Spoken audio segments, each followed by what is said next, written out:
and welcome back to Divinely Design Studio. For those that don't know, my name's Nicole Reid, and today we're here for Crafting with Dee Dee's.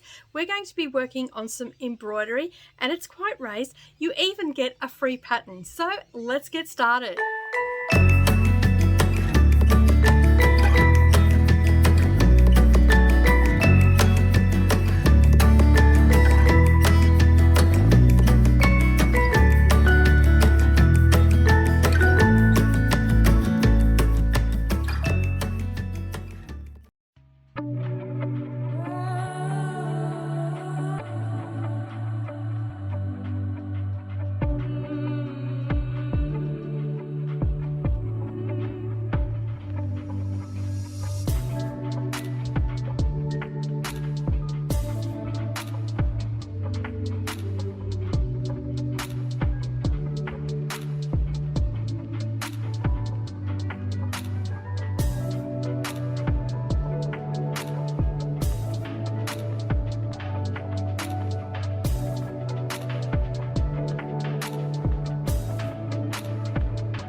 Alright, so we are here for Crafting with Dee Dee's, as I just said, and we are going to be doing some embroidery today, except we are doing it so it's raised embroidery. So I have a free pattern and the link is down below. This originally was going to go into the Down the Rabbit Hole magazine, but I was running behind schedule, and then I thought, you know what, I can create other ones. This one's perfect for you guys. It's got home is where the heart is, and basically, as you can see, it is already quite raised, and I'm going to be working on the leaves today.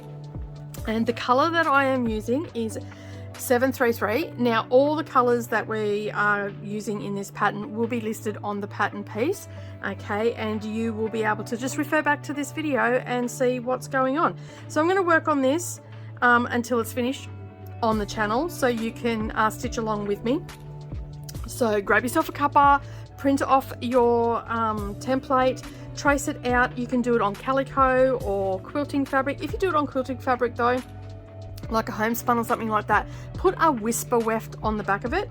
I am not using a whisper weft on the back of this. This is actually linen that I stock here in my studio, and I got it specifically in to do this sort of embroidery, and I want to get a few other colors as well.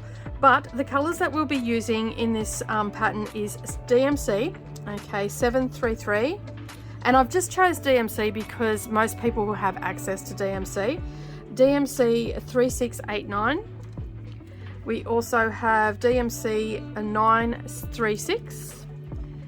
We have 819, and we have 167, and we also have DMC 413. Now hopefully you can see all them on camera. So that's the color palette that we're using. Pretty basic color palette.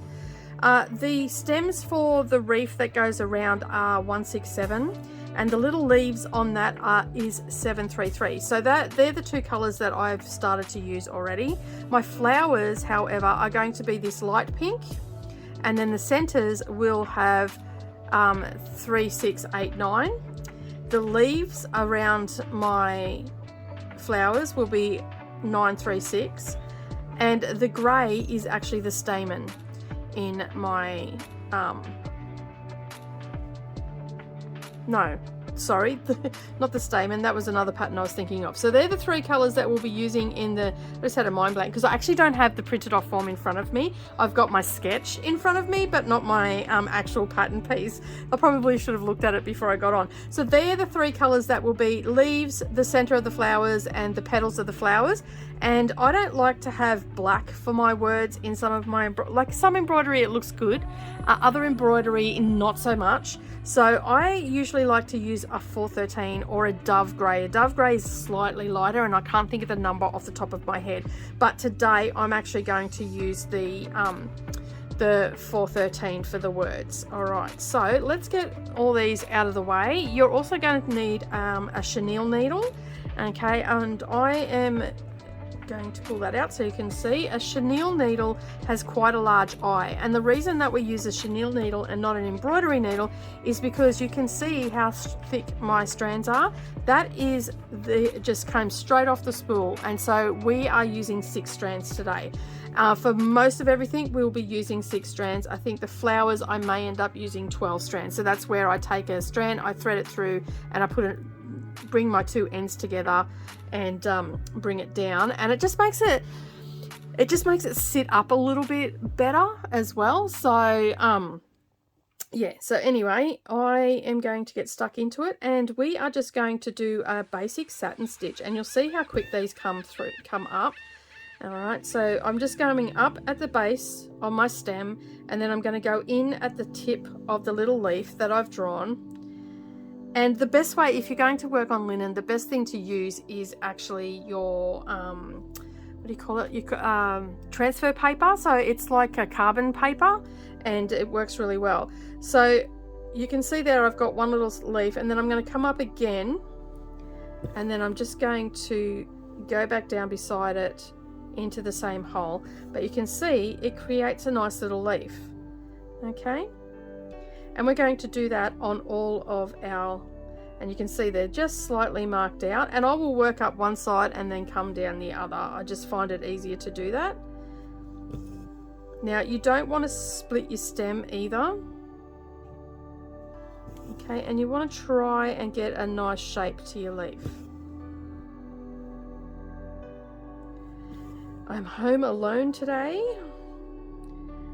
and the kids have been across the road. I've got a massive mulberry tree just outside my house, across the road from it, and all the neighbourhood kids, because they're all on school holidays, have been, every time I walk out, they're like little monkeys all over the tree getting. And the thing is, if they waited a couple more days, they probably would have been a little bit more riper, but anyway, they didn't, so they've pretty much stripped it of all the mulberries. So you can see how quick this actually comes together. And if you do end up doing this, please share with me. I'd love to see it. And you don't have to use the colours that I've used. They're just the ones that I've pulled out. They're appealing to me. And this is the well, you guys will actually be testing this, because this is the first time I've ever created a template like this. So you'll have to give me your feedback. I would really appreciate it if you did. And basically all I'm going to do is I'm going to put leaves all over this reef. And if I need to fill in any, I'll fill in some. But for the most part, I am just going to put it where I've got the marks on the pattern.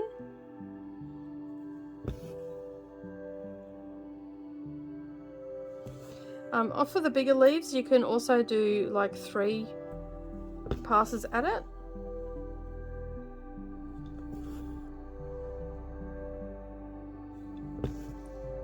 I know, you're probably all screaming at your device going, oh, like, we do not need another craft, Nicole. Sorry, I am a multi-craft channel.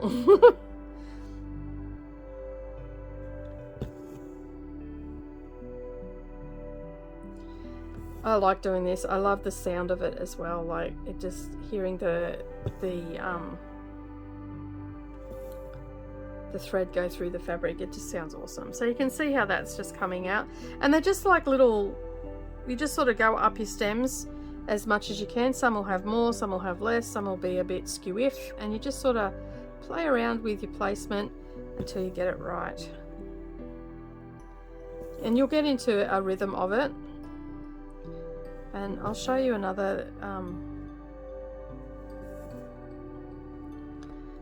piece that I've done. Where is it? So this is one from another designer that oh, what's her name? Diana Vignette, I think she is, and she's got lots of different designs, so that's it up the right way. And you can see there that it's all raised up, so give you a bit of a look that way so you can see. And that's just done on calico, and then I've just finished it in the hoop. I just get these cheap bamboo hoops from like cheap shops or Spotlight or somewhere like that.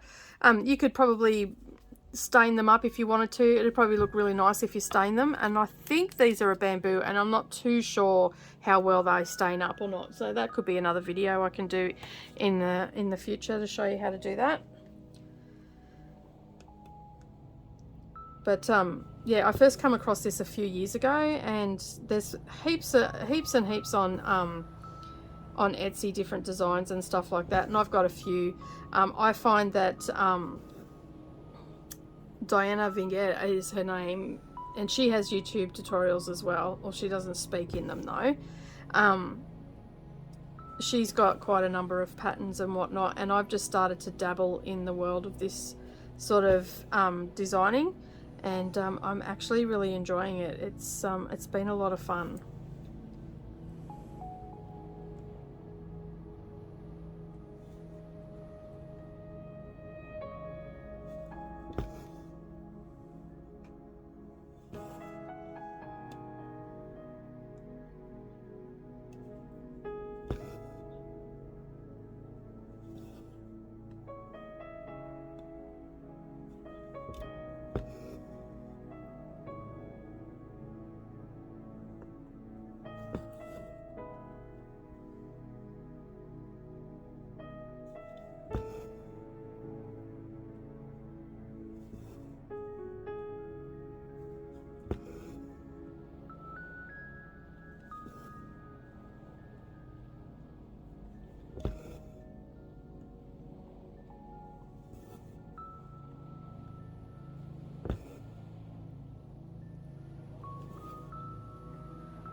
And try to get as close as you can to the stem, okay, and try and make it, you know, think about what leaves and stuff look like in nature.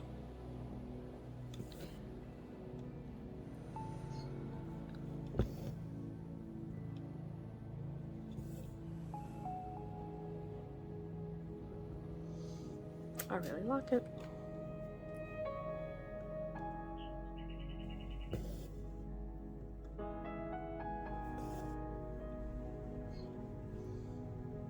The only thing is it does go through a lot of floss because you're using the 6 strands, so it does you know, it's not a cheap embroidery, but it looks so effective. And I want to actually have, I've got a thin wall, and that's why I started designing my own, because it was going to cost me an absolute fortune to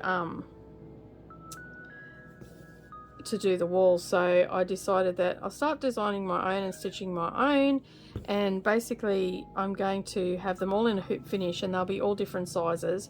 And I'm going to finish the ones that I've purchased as well. I think I've got another 3 from her.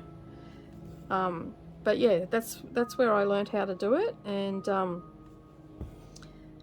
as I said, I've been busy in the background designing and whatnot.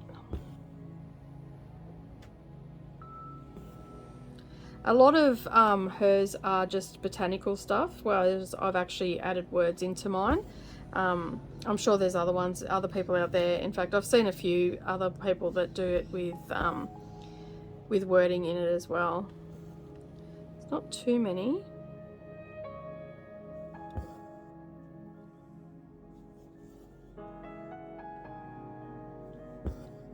Or maybe there is a lot and I just haven't seen them.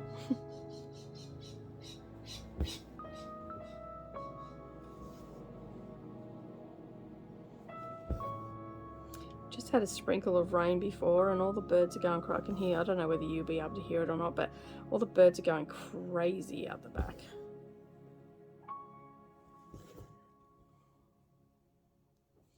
All the parrots.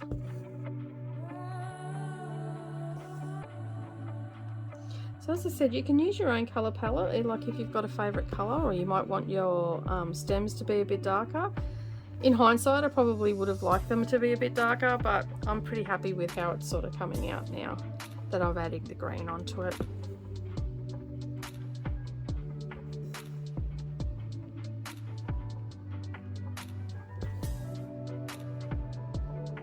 And if you need to fill in anywhere, just fill it in.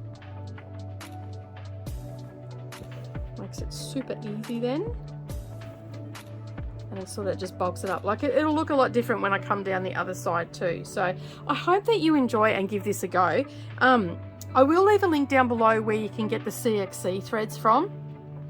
That we've talked about them before on the channel, so they are a lot cheaper. So those that are on a budget but would like to try this, the pattern is free. You don't need to purchase the pattern from me. That is down there, and you just print it off. Make sure you save it to your computer first, and print it out through Adobe.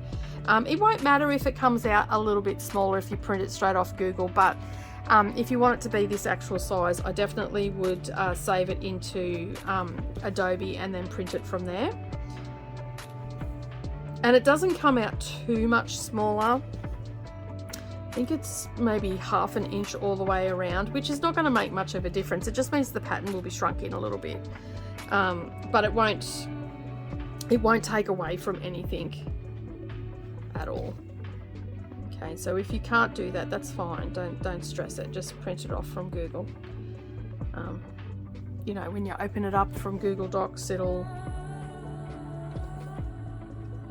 sometimes open up that extra screen on your computer. Just tighten this up a bit.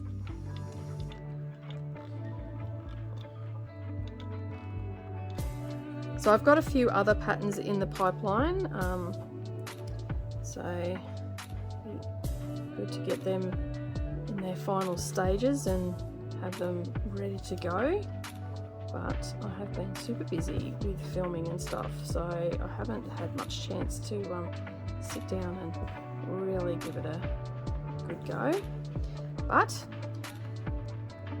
as of next week, I'll be finished most of my sewing tutorial videos. So actually probably the end of this week, to be honest. I'm very much ahead of schedule there a bit. So, but I'm trying to get all my sewing tutorials done for the rest of the year over the next few weeks, just so I can relax a little bit coming up to the silly season.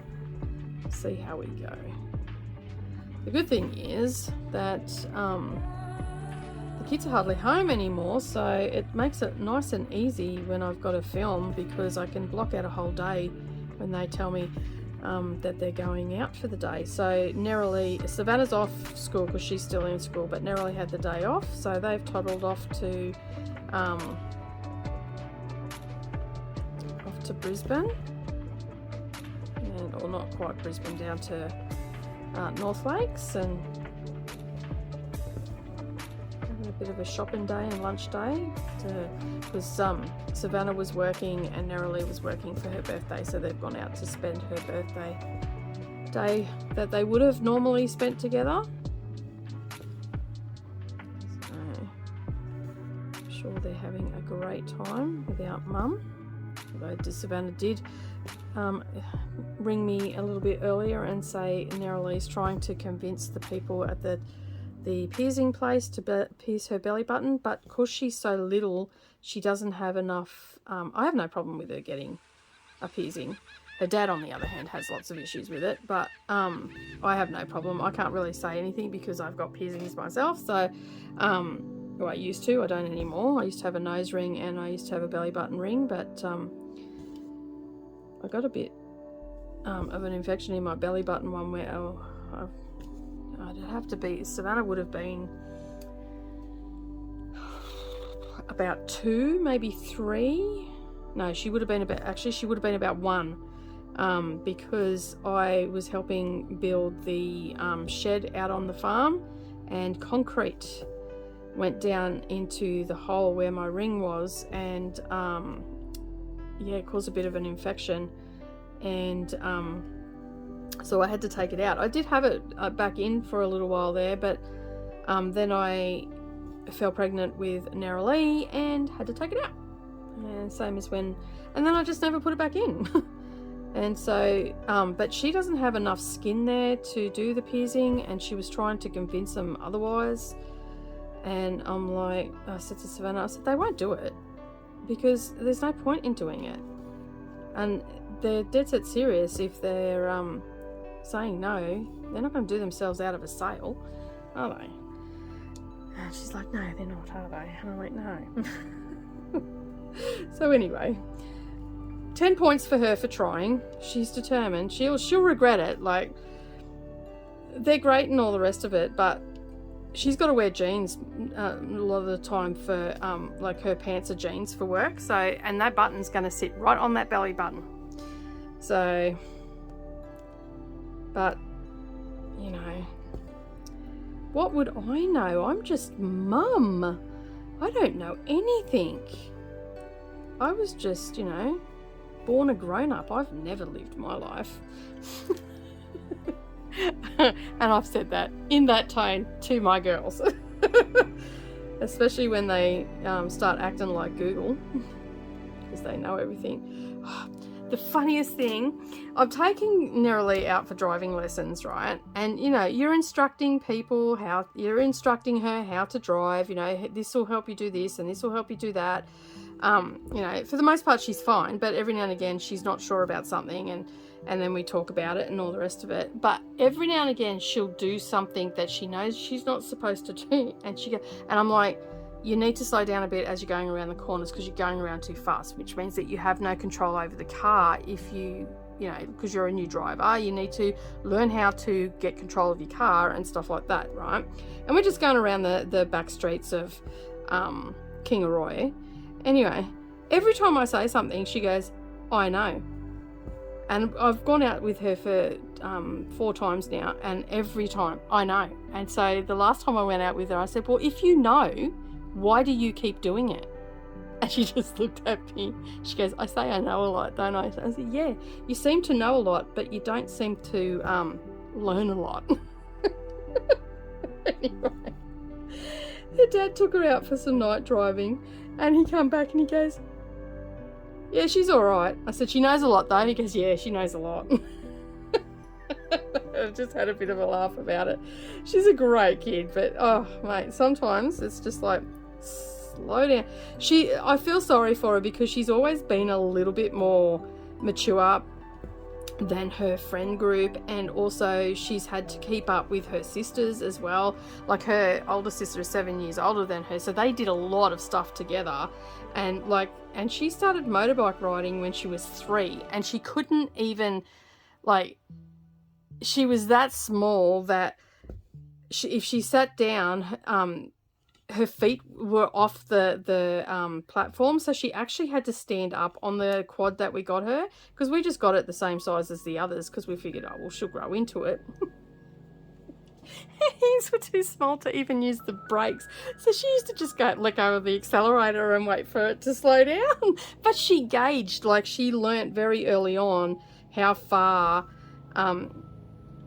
she had to let go to stop at a particular point. So she's learnt a lot of gauging and stuff like that at a very young age. And it's just like, oh, poor kid. She just wants to grow up, you know, like she just wants to, and I keep pulling her back because you and I both know that growing up too fast is not a great thing. You end up wishing that you did things a little bit different and stuff, or you missed out on stuff because you were off doing grown-up stuff. And yeah, so anyway, I pull the reins in on her every now and again, whereas Savannah is always just, I mean, they're different kids, but, you know, like, Savannah's always just gone slow, you know, hasn't been trying to race everybody to the finish line and whatnot. But yeah, God, narrowly gives me some laughs sometimes. All right, so all I do for this, I'm just going to make sure that that's tight. I am going to, I was going to flip it over, but what I'll do is I'll just put it over here, and I will leave that a little bit longer so I can thread it through to the back.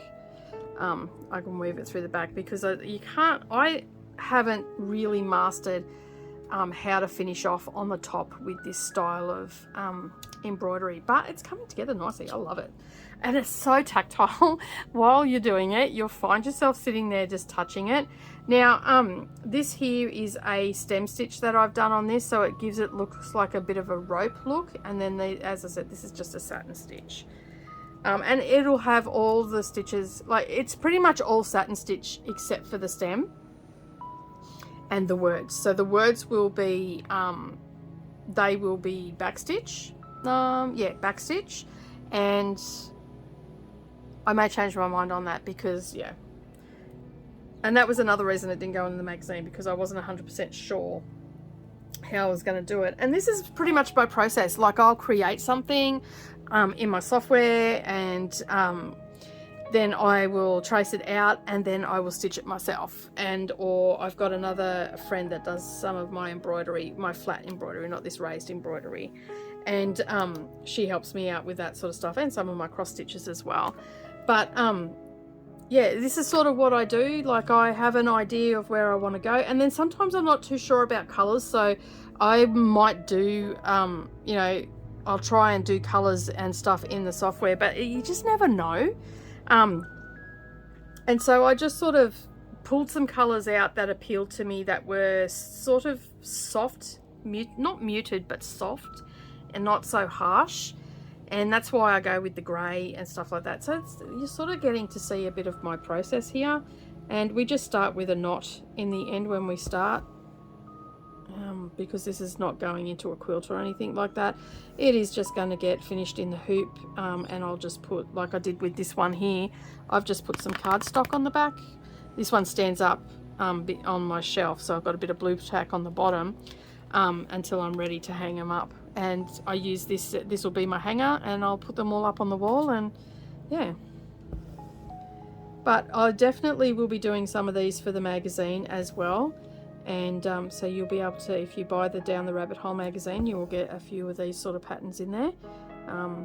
Probably not until the autumn one now, because I'm not going to have time to do the summer one, because we've got formal, we've got moving out, we've got a lot. We got a lot going on.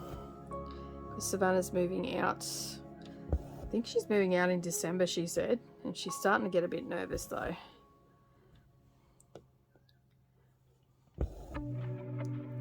So you can see here, like I've come to the end and I'm just going to put another little one at the end. Okay, and that'll give me 2 just to dress it up a little bit. And then I'll come down sort of between, down from this one, but between that one and that one on the other side. And that'll just give me a little bit of staggering. And that's the good thing about, like, when you trace them out, you may miss a couple of these little leaves and stuff like that, so you can just fill in where you need to on that. But I probably wouldn't put any more than I've put on these as I'm going. So I'm sort of trying to stagger them. Some are directly opposite, some aren't, and yeah, and I'm gonna have a few coming down on this on the curved branch of it as well. So just play it by ear. Think about what you see in nature and how that all plays out. It's not having to be perfect either is another thing.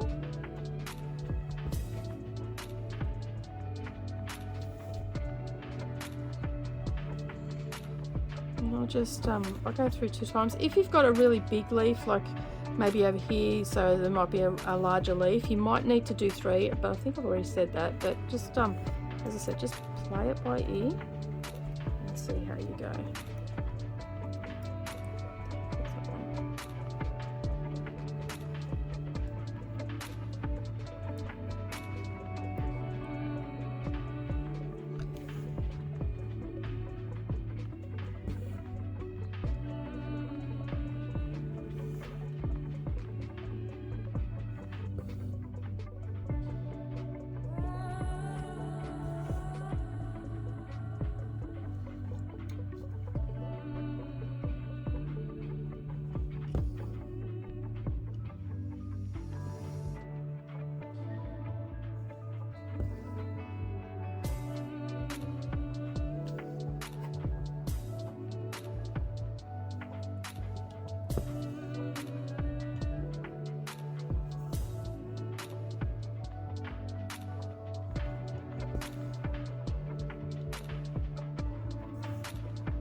Oh, so I took the girls down, as you know, last week I took the girls down to the Billie Eilish concert, and when I went to pick them up, like when we got there, there was police directing traffic into the car park and all the rest of it, so that was great. Dropped them off. I've toddled and basically gone out the same way that I came in, off the highway and whatnot. Anyway, off I go, and I go home, and then I figured, well, I'll just come back in that way. And I said to the girls, I'll pick you up here. They had a look around where they were, and I said, yep, no worries. I said, because I'll just come in the same way. And they're like, yep, cool, no worries. Well, anyway, when I've come back to pick them up, the police in all their wisdom decided that that entrance that I went in, they were going to close that off, and it was only traffic coming out only, no traffic going in. And they scooted me down to this other entrance. And I'm like, oh my God, the girl, where am I? Like, I had no idea where I was. I didn't know where the girls were or anything like that. Anyway, I'm sitting in essentially what is a car park on the highway, because nothing was moving. Everybody was going into the same entrance. Like, everybody was going into the one entrance. And so basically I'm like, okay, all right, just, it'll be fine. I'll figure it out. So I rang them and said, look, where are you? They said, well, you dropped us off. I said, look, they have basically sent me in a different direction. I'm now down at the main entrance. I said, look around you and see if you can find a main entrance sign. No, can't see one. I'm like, okay, great. I'm like, can you see the big sign that has like the LED lights on it and all the rest of it? And they're like, oh, I think so. Now, I had no idea what they were saying. I'm like, well, where are you standing? They said, on the side that you dropped us off. I said, well, you know the way that I drove off? And they've gone, yeah. I said, walk that way. Anyway, I said, I'm stuck out on the road. I'm at the roundabout. I can't get out because the police have got everybody going around the roundabout and not letting people go out onto the highway. And they're like, okay, cool, no worries. I said, so just start walking down and I'll rev the car and you should be able to hear me. Anyway, there was no way they were going to hear me revving the car. But anyway, we thought, we'll give it a go. I've got a loud car, a bit of a sports car. So anyway, I got in there and I'm etching it up. And there was these two old guys that were directing traffic to make sure that it kept moving smoothly and all that sort of stuff. And I'm like, I could see where the girls would have been. And I'm like, how do I get there? And they're like, well, love, you're not getting... One, they called me love. But anyway, they're gone, love, you're not getting in there, not for at least half an hour, 45 minutes. I'm like, oh my God, my girls are up in there. One of the guys went up and walked up and to see if he could see him. He goes, look, I can't see any girls up there at all. He said, I can see a couple of lads, but no girls. I'm like, okay, cool, no worries. And he goes, but the lads looked like they were getting into a car. So I'm like, all right, no worries. Anyway, I've rung them again. I'm like, where are you? And they said, well, we're down where all the cars are coming in. I'm like, okay, well, that's where I am. I'm going to rev the car. So I revved the car. They're like, nah, can't hear it. I'm like, all right, I'm going to wolf whistle. So I stuck my head out the window. These two old guys are sitting there and they're here listening to this conversation. They're probably thinking, yeah, right, this chick's not going to wolf whistle. Anyway, I said to one of the guys, I said, I'm going to whistle pretty loud, so block your ear. And he's like, yeah, no, it's all good. And anyway, I stuck my head out the window and I wolf whistled really loud. Now, I wolf whistle very, very loud. And Nerily goes, I can hear you. I'm like, all right, I'll whistle again. She goes, I don't know where you are though. I'll whistle again and rev the car. So listen for a whistle and then a revving car. And she's like, yep, cool, no worries. So I wolf whistled and rev the car. She goes, I hear you. Oh, I can see you. I'm coming. These two old guys are just looking at me going, oh my God. Looks on their faces. But hey, I tracked my kids down. Got them in the car. And then like Josie's just like looked at me and I'm like, yeah, I can whistle pretty loud. That she goes, oh, I didn't think we'd hear it. She goes, that is so loud, because they realised how far away I was when they come running towards the whistle. I think I whistled 3 times for them in the end, but yeah, they jumped in and I was, the car was moving. I had cars behind me and all the rest of it. Like, when I say moving, we were probably going at like 1 kilometre an hour. A snail could have beaten me. So as I'm moving, they're jumping in the car. And then we were in the traffic and we just had to sit there. But I just thought to myself, oh my goodness, it just caused chaos. I couldn't believe the chaos that we had going on there. But I found the girls, and that's all that matters. But it was just a schmozzle, like it really was. And I couldn't believe that they would do that. And then going out, I had no idea where I was. I've never driven to the entertainment centre before. Like, other people have driven me there, so I've never paid attention. And anyway, I went to go out the way I came in and the police had blocked that off, so I couldn't go out that way. And I'm like, and it's like in the middle of the night, so you know, you can't really rely on your navigational skills when you've never been there before. We had maps and all the rest of it, and Nerily brought maps up, but she's not much of a navigator. Just saying, if you ever get into a car with Nerily, make sure you know where you're going. But in the end, I ended up pulling, when I got down to the roundabout, I pulled up next to the police officer that was there, and I'm like, look, I'm not from here. How do I get out? She said, just follow this road and it'll take you out to the airport. So that's what I did. And it was pretty easy. It was just pretty much, we had a bit of a veer off because the girls were hungry, and we went to Macca's and they got themselves something to eat. But it was pretty easy to get back. All I had to do was just follow the signs to the airport, so that wasn't too bad. And Neroli was reading maps, not real good though, but yeah. But we got home, and that was all. We got back to the hotel. That was all that matters. And then this week I was looking for my Kindle and I couldn't find it anywhere, and the last place I had it was in Brisbane, and I started to panic that I had left it there. And then I rang the hotel and they weren't answering. I'm like, I can't, I've lost my Kindle with all my books on it. And I was starting to stress, and then I thought, hang on a minute, it may have fallen out of my bag in the car. And I went, and because it's like the same colour as the carpet in the car, I wouldn't have noticed when we got home. And there it was, sitting right up in the corner. I wouldn't have even seen it if I looked in the window. It's so close to the colour of the carpet. And but there it was, so I got it. So I was pretty happy about that. So it wasn't so bad. But I'll tell you what, my heart, it was like, I wouldn't care if I lost my phone, but I lose my Kindle, and I'm almost having a coronary over it.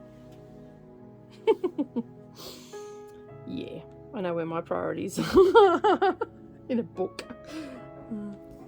But tell me, like, you wouldn't freak out. Like, I mean, a lot of people would freak. I'm not attached to my phone. Like, I get in trouble off my family all the time because I do not answer my phone. I'm just not attached. I mean, don't get me wrong, I get on my phone, but I'm just not attached to my phone. I can walk out the door and leave my phone at home without a problem.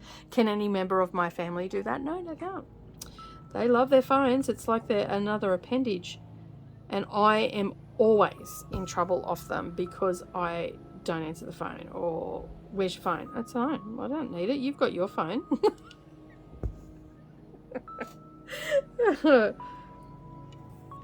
I use my phone for filming. It's my camera. So as long as it's at home, it's all good. I can film. That if it's not at home, well, I can't film. So yeah, that's my excuse for not taking my phone out. I'm sticking to it. I'm a shocker. I know.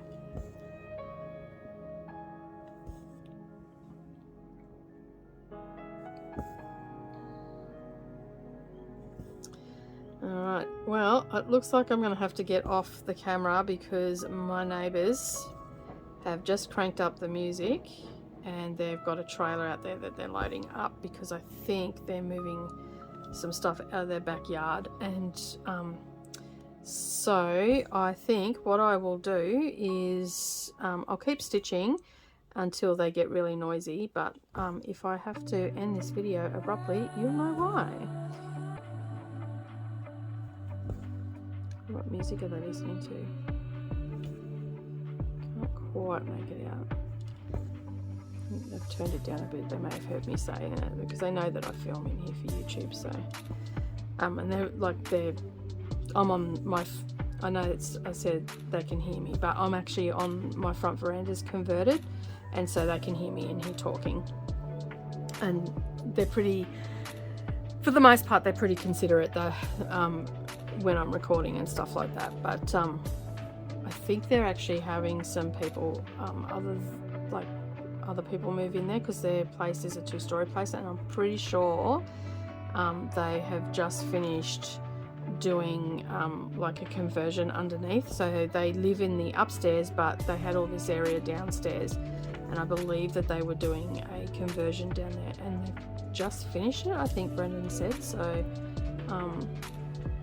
because they have been building over there for a while, so hopefully they're all finished and they can sublet their downstairs area, because I think it was already set up for like they had rooms and stuff in it, but they had to put plumbing and stuff in it because the plumbers have been here quite a bit the last couple of months, so they must have put like showers and stuff downstairs.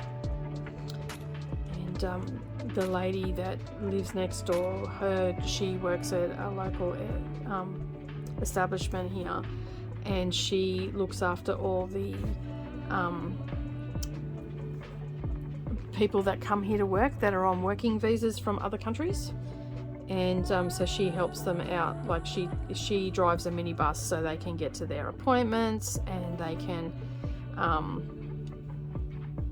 you know, go to the doctor or whatever, do shopping, all that sort of stuff, get to and from work and whatnot. And that's her job apparently. So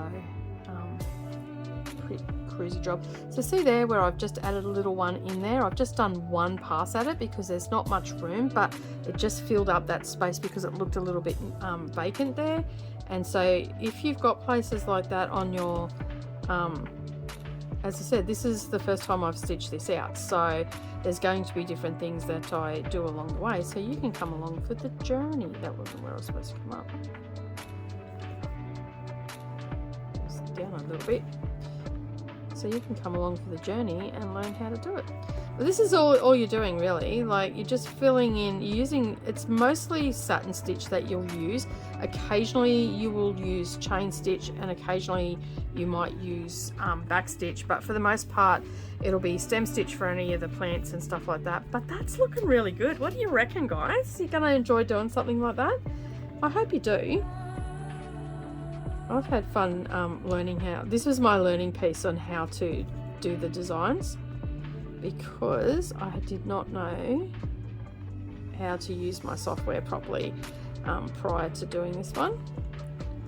So it's to celebrate, it's a gift to you. And you'll find that over on my website anyway, under the free patterns. So you can head over and if you forget where you've put it on your computer, you can just go over anytime and grab it from there. Sounds like the helicopter is up at the hospital, so someone's getting flown out. It's always a bit scary when that's happening. Is it someone we know that's awfully sick?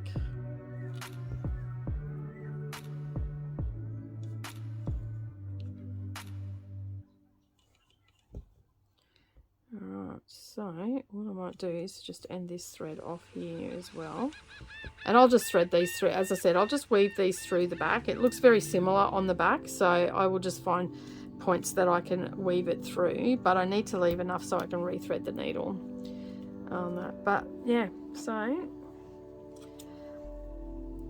and when you take some floss off, don't make it too long. Like, I would not make it any longer from the tips, holding it in your finger and then up to your shoulder is probably about as long as I would go, because you don't want to make it a big knot in it.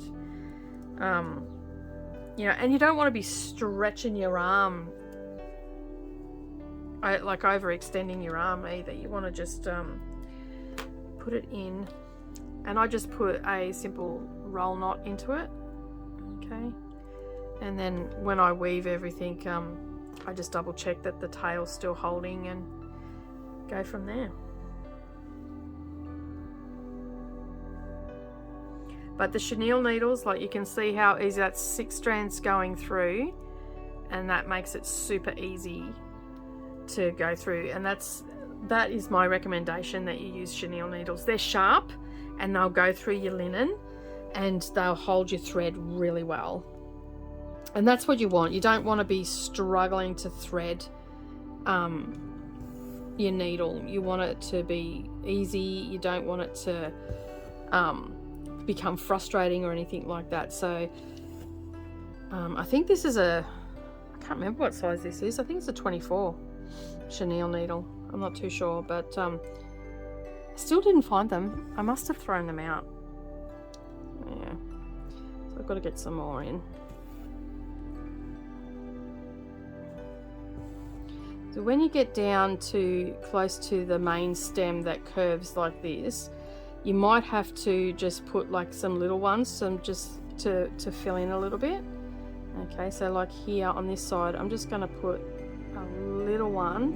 I'm just going to add a little bit of greenery there, and it's just going to fill it out a little bit. Okay, so that's sort of what you want to be doing. You want to be, but not getting too carried away. You still want to be able to see your stem, and you also want to see your leaves as well. You don't want it to be overcrowded or anything like that.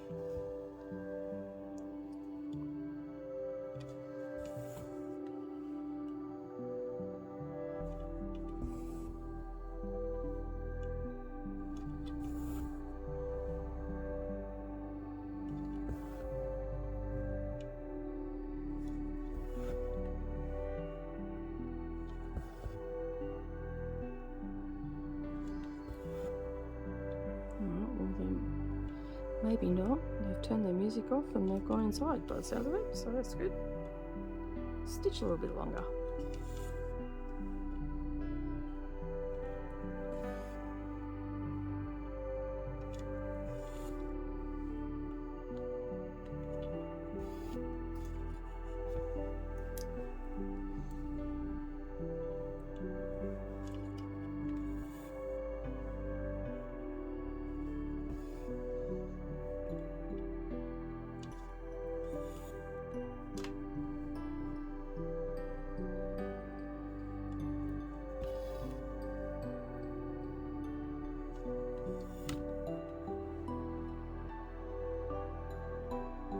I'm really liking it.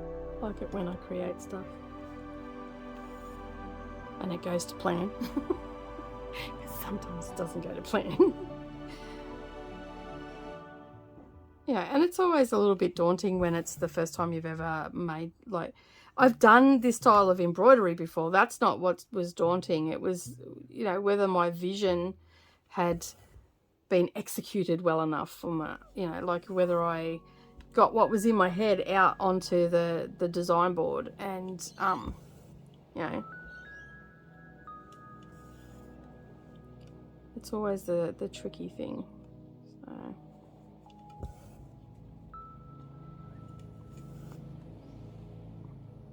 but it is coming together quite nicely. I do like it. It's going to look phenomenal when it's finished because all the colors will be in there.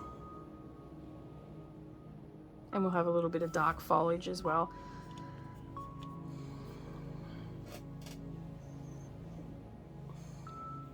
And if you don't like that brown, you can always put a bit of a darker brown in there instead. Like I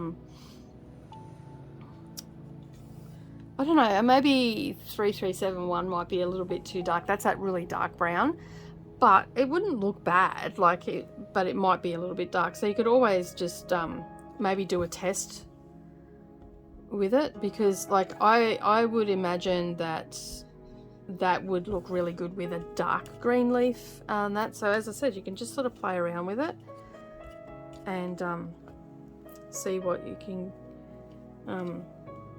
yeah, play around with your colors, or you can just do it exactly how I've done it.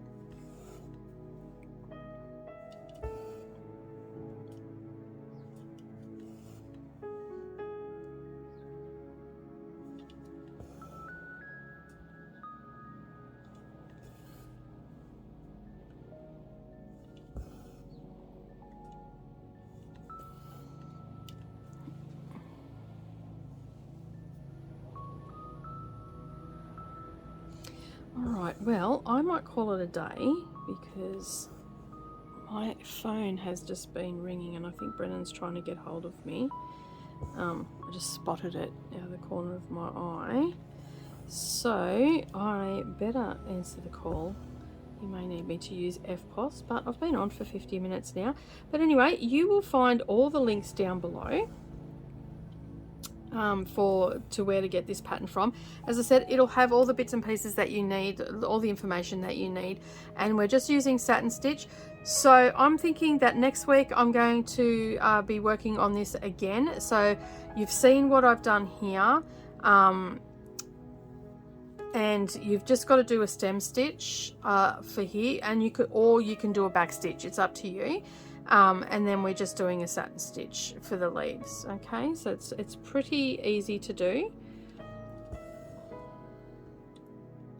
And if you're not sure, you can always wait till next week because I'll be doing a stem stitch over there. And I like to work in this motion when I'm working, so I actually will spin my hoop around so I'm working in that motion, because this is upside down, and like the flowers, they're fine where they are, but when I'm doing curves in the hoop, I will work from right to left, and sorry, from the bottom, so I'm working on this side, so on the left hand side, and then this is on the right hand side of my hoop. I find it very like I'm uncoordinated, so just find which way you find that your curves work for you, and there is nothing wrong with turning your hoop. Okay, so And you don't have to have this in a frame to do it. It makes it a lot easier if it is in a little holder. I'll put a link down below of some of the tabletop ones that I've seen other people use that are relatively cheap, that are pretty basic table clamped ones, so you can clamp them to your kitchen table or stuff like that. So I'll leave, and I have seen people use them, so I know that they're okay. I mean, this one, it was a very expensive one that I got, but these other ones are a little bit cheaper and probably better in your price range. If and I'll also leave a link where I got this, but this is also from Russia. So if you have issues with buying from Russia at the moment, you're obviously not going to want this. And the chances of it coming out of Russia into your country, or into even coming out of Russia, is pretty slim, because a lot of places aren't accepting payments to Russia or anything like that. So, and that's about as political as I'm going to get on my channel. But yeah, so this one actually did come from Russia. But in saying that, there is a guy here in Australia called Gus's Custom Frames. He has just done a tabletop one similar to, if you watched my stitch with me, you would have seen me setting up my frame. That isn't from Gus's, it's another one that came from Russia a couple of years ago, but he has similar ones to that. Maybe you could hit him up and see if he's got a tabletop, because mine sits on the table, it doesn't clamp to the table. So yeah, but there are many out there. There's many different types out there. If you've got a Lowry stand, I'm sure that you'll be able to use it in some way. Short of that, you just hold the hoop in your hand and you're good to go. You can even put this in a Q-snap as well if you find it easier to use a Q-snap. You just put the fabric in. You might need to put a little bit of felt underneath the fabric, on top of the fabric before, and underneath the clamp and whatnot. But I'm going to call, as I said, I'm going to call Dave and bring Brendan back, because he's probably sitting on the side of the road going, where is she? I did tell him I was recording, so usually he'll ring Savannah. He's normally at work, but he also knows they're down the coast, so I don't know. Guess we'll find out, won't we? Alright, I'm going to call it a day. Have a great day, everybody. Thank you so much for joining me today, and I hope that you enjoy doing some embroidery. It's pretty simple. As you've seen, it's not too hard, so if you've never tried it before, give it a go. I'm pretty sure you're going to enjoy it, because as soon as I did my first one, which was this one here, I fell in love with it. Alright, that's it from me today. Have a wonderful day, everybody. Don't forget to like, subscribe and share across the socials with your friends, and I will see you in the next video. Bye for now.